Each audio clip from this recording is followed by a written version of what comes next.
Hello friends, welcome to my channel. இது உங்கள் மீனாவின் சிட்டநாட் சமையலறை. லாஸ்ட் வீடியோ இண்டஸ் வேலியோட அன்பாக்சிங் வீடியோட கண்டினியூஷன் தான் இது.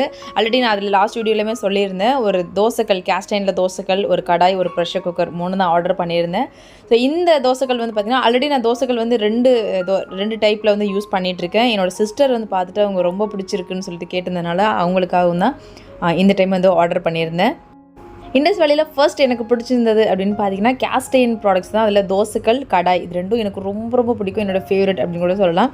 அண்ட் இந்த தோசைக்கல்மே வந்து பார்த்திங்கன்னா ஒரு காம்பேக்டான சைஸில் இருக்கும். Fully pre seasoned. அண்ட் நீங்கள் வாங்கிட்டு வந்ததுக்கப்புறம் டக்குன்னு நீங்கள் ஜஸ்ட் ஒரு வாஷ் பண்ணிவிட்டு நீங்கள் இதில் வந்து நீங்கள் வந்து எக்ஸ்ட்ராவாக சீசனிங் பண்ணணும் அப்படின்ற அவசியமே இல்லை. டேரெக்டாக கூட நீங்கள் தோசை ஊற்றிக்கலாம்.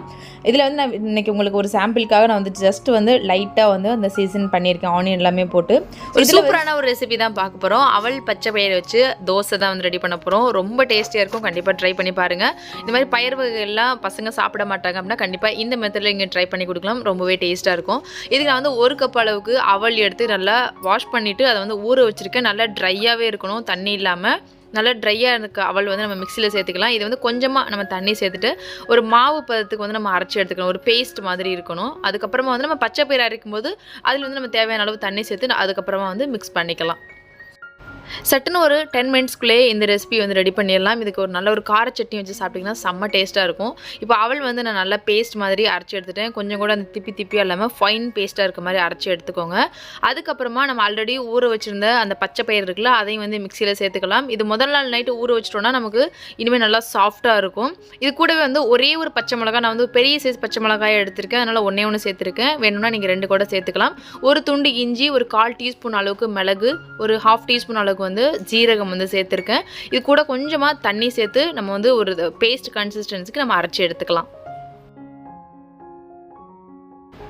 நல்லா ஃபைனாக வந்து அரைச்சி எடுத்தாச்சு. நல்லா கொஞ்சம் நம்ம சேர்த்துருந்த தண்ணியுமே வந்து கரெக்டாக இருக்குது. பட் இதுக்கப்புறம் வந்து நம்ம கொஞ்சம் வெங்காயம் அதெல்லாமே சேர்த்துட்டு கொஞ்சம் மாவு பதத்துக்கு நம்ம தேவையான அளவு தண்ணி சேர்த்து மிக்ஸ் பண்ணிக்கலாம். இதே பேட்டர்னில் இதை நீங்கள் குழிப்பணியாரக்கல்ல ஊற்றி கூட நீங்கள் பணியாரமாக எடுத்து கொடுக்கலாம். பசங்களுக்கு வந்து கொஞ்சம் டிஃப்ரெண்ட்டாக இருந்தால் அவங்களுமே விரும்பி சாப்பிட்ருவாங்க.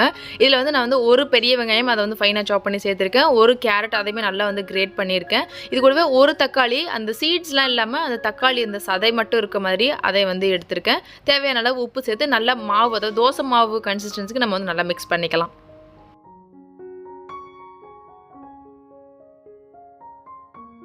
நான் ஆல்ரெடி சொல்லியிருந்தேன், இண்டஸ் வேலியில் உள்ள எல்லா குக்வேர்ஸுமே வந்து ஃபுல்லி கேஸ்டைன் குக்வேர்ஸ் எல்லாமே வந்து ஃபுல்லி ப்ரீ சீசன் தான். நீங்கள் வாங்கிட்டு போனதுக்கப்புறம் அப்படியே வந்து நீங்கள் சமைக்கலாம். இது வந்து ஜஸ்ட் நீங்கள் இப்போ தான் புதுசாக பார்க்குறீங்க அப்படின்னா உங்களுக்காக தான் இது வந்து ரெடி பண்ணி காட்டுறேன். நான் ஆல்ரெடி யூஸ் பண்ண கேஸ்டைன் குக்வேர்ஸ் எல்லாமே நான் அப்படியே தான் வந்து சமைச்சிருக்கேன். எந்த விதமான ஹெல்த் இஷ்யூஸுமே இருக்காது. அது மாதிரி கலருமே உங்களுக்கு சேஞ்ச் ஆகாது. நல்லா தோசைகள் நல்லா வாஷ் பண்ணிவிட்டு அது வந்து ஒரு ஆனியன் நல்லா வந்து கலர் மாறுற வரைக்கும் நல்லா வந்து ஒரு ஃபைனாக வந்து நீங்கள் சாட்டே பண்ணி எடுத்துக்கோங்க. அதை நல்லா ப்ரௌன் ஆனதுக்கப்புறம் அதை நல்லா க்ளீன் பண்ணி எடுத்துகிட்டு கொஞ்சம் தேவையான அளவு எண்ணெய் சேர்த்துட்டு நீங்கள் டேரெக்டாக தோசை சுடலாம். இன்றைக்கி நான் அதே மாதிரி ப்ராசஸ்லாம் முடிச்சதுக்கப்புறமா நம்ம ஆல்ரெடி ரெடி பண்ணி வச்சு அந்த மாவு இருக்குல்ல, அதை எடுத்து குட்டி ஊத்தப்பம் மாதிரி ரெடி பண்ணியிருக்கேன். அவ்வளோ சாஃப்டாக இருக்கும். பசங்க கூட ரொம்ப ஈஸியாக அவங்களுக்கு ரொம்ப பிடிச்சி சாப்பிடுவாங்க. அந்தளவுக்கு ரொம்ப ப்ளஃபியாக ரொம்பவே சாஃப்டாக இருக்கும். அடுப்பை மீடியம் ஃப்ளேமில் வச்சு நம்ம திருப்பி போட்டோம்னா நல்ல ஒரு கோல்டன் ஷேடில் நல்லா கம வாசனோட ப்ளஃபியான பச்சை பயிறு அவல் தோசை ரெடி. ரொம்பவே டேஸ்ட்டாக இருக்கும். கண்டிப்பாக ட்ரை பண்ணி பாருங்கள். ப்ராடக்ட்ஸோட லிங்க் எல்லாமே நான் டிஸ்கிரிப்ஷனில் கொடுத்துருக்கேன். எனக்கு அவங்க செக் பண்ணிக்கோங்க.